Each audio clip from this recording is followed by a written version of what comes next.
ছাত্ৰ ছাত্ৰীসকল, আজি তোমালোকৰ কাৰণে দিছোঁ অসমৰ সংস্কৃতিৰ বিশিষ্ট অংগ ঢোল নামৰ পাঠটি। তোমালোকে পাঠটি উলিয়াই ল'বা। মই ফটোত কেইটামান ঢোল দেখুৱাই যাম, তোমালোকে চাবা। ঢোল এবিধ বাদ্যযন্ত্ৰ, তোমালোকে জানাই এইটো কথা। ঢোল বাদ্যৰ বিষয়ে নজনা নুশুনা বা চিনি নোপোৱা কোনো মানুহ কিজানি অন্ততঃ আমাৰ অসমত নোলাব। পিছে ঢোল কিন্তু অসমৰে বাদ্য নহয় দেই। অসমৰ বাহিৰেও পৃথিৱীৰ আৰু বহুতো দেশতে ঢোল বাদ্যৰ প্ৰচলন আছে। কিন্তু ঢোল বাদ্যৰ সৃষ্টি প্ৰথমে ক'ত হৈছিল সেই কথাহে ভালকৈ জনা নাযায়। আমাৰ অসমত ৰজাৰ দিনবোৰত ঢোলৰ প্ৰচলন থকাৰ কথা কিতাপত পঢ়িবলৈ পোৱা যায়। ৰজাই ৰাজ্যত কিবা জাননী দিব লগা হ'লে ঢোল পিটি শুনাই দিলে বুলি সাধুকথাত পঢ়িবলৈ পাইছা নিশ্চয়।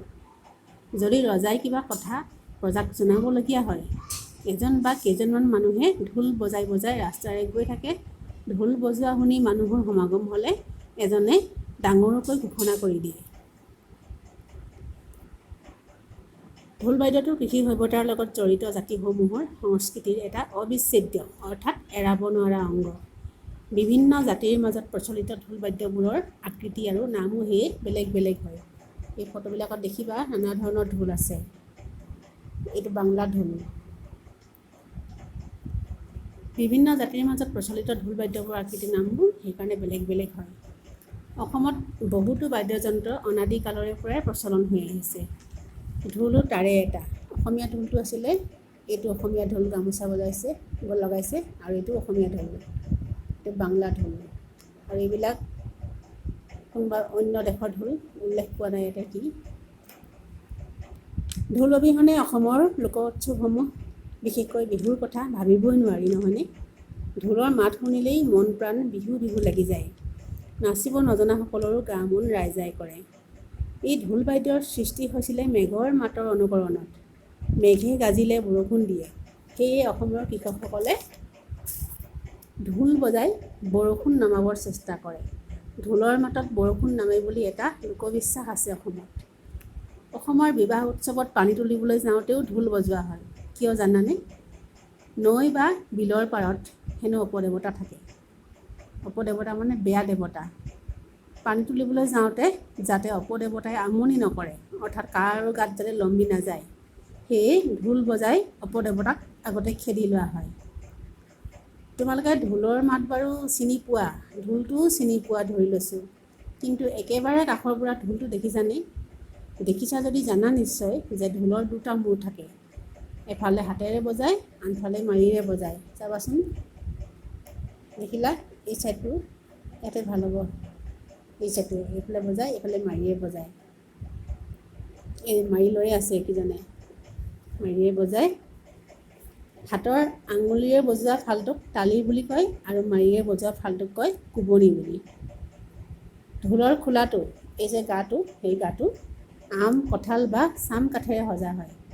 খোলাৰ ভিতৰখন ফোপোলা হোৱা বাবেই ঢোলত ডাঙৰ মাত ওলায়। তোমালোকে বৰ্তমান ইণ্টাৰনেটতে ঢোলৰ ছবিখন চাবা। ঢোলৰ ছবি বহীত আঁকিবা আৰু ঢোলৰ কোনটো বস্তু কি নামেৰে জনা যায় সেইবোৰ বুজিবলৈ চেষ্টা কৰিবা। এইবিলাকক এই গাঁঠি বন্ধা আছে যে, গাঁঠি বন্ধাবিলাকৰো নাম আছে। আৰু এই কোবনি আৰু তালিক যে এনেকৈ ঘেৰি লৈ এটাই বান্ধি থৈছে, ইয়াৰো নাম আছে। আৰু ইয়াত যে বান্ধি লৈ ডিঙিত ওলমাই ৰছীডাল, সেইবিলাকৰো নাম আছে। গতিকে তোমালোকে ভালকৈ চাই ল'বা কোনটো কি নামেৰে মাতে। এইটো পাঞ্জাবী ঢোল। ঢোলত যিবোৰ শব্দ ওলায় সেইবোৰক চেওঁ বুলি কয়। চেওঁবোৰৰো নাম আছে। যি ধৰণৰ অনুষ্ঠানত ঢোল বজায় সেই ধৰণৰ অনুষ্ঠানমতেই চেওঁ বজোৱা হয়। অসমীয়া লোকগীততো ঢোল বজায়। ঢোল ভালকৈ বজাব জনাসকলক ঢোলৰ ওজা বুলি কয়। ওজাসকলে ঢোল বজাওঁতে গোৱা গীতবোৰত ঢোলৰ উৎপত্তিৰ কাহিনী শুনা যায়। সেই কাহিনীত ঢোল হেনো আগতে কৈলাশত আছিল শিৱৰ লগত, সেইবুলি জনা যায়। অৰ্জুনেহে শিৱক খুজি পৃথিৱীলৈ ঢোল নমাই আনিছিল। অৰ্জুনে যুদ্ধৰ বাবে অস্ত্ৰ শস্ত্ৰ বিচাৰি স্বৰ্গৰ দেৱতাসকলৰ ওচৰলৈ যোৱা কথা তোমালোকে দ্ৰুতপাঠৰ অকণি মহাভাৰতখনত পাইছাই। ঢোল কেনেকৈ বনায় এতিয়া চোৱাচোন। আম, কঁঠাল, চামৰ পৰা কেনেকৈ মানুহে ঢোল বনায়। এই ঢোল বাদ্য আমাৰ সংস্কৃতিৰ এটা এৰাব নোৱাৰা অংগ। এইজনক ওজা বুলি যে কৈছে ঢোল যিজন ভালকৈ বজায় সেইজনক ওজা বুলি কয়। আমাৰ অসমত কেইবাজনো ওজা আছে এনেকুৱা। এজন সোমনাথ বৰা আৰু একেবাৰে অতীতত এজন আছিলে মঘাই ওজা। বৰ্তমান বহুতো ওজা আছে, ৰঞ্জিত গগৈ বুলিও এজন আছে, এজন হ'ল সোমনাথ বৰা।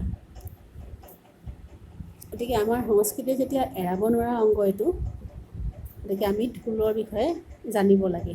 এইটো চাহ বাগানত যে ঢোল বজাই নাচে এইটো মাদল বুলি কয়।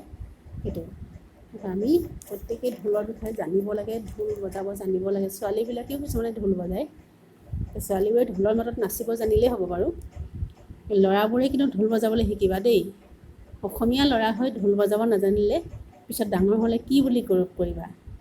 বজাবলৈ শিকিবা আৰু ঢোলৰ এই পাঠটো পঢ়িবা তোমালোকে ভালকৈ।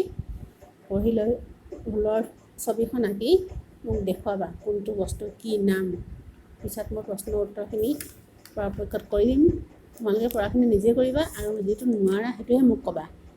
মই চমুটোকাখিনি লিখি দিম বাৰু, বাকী নোৱাৰাকেইটা মোক কৈ দিবা যে এইকেইটা পৰা নাই বুলি। হ'ব, আজিলৈ ইমানেই।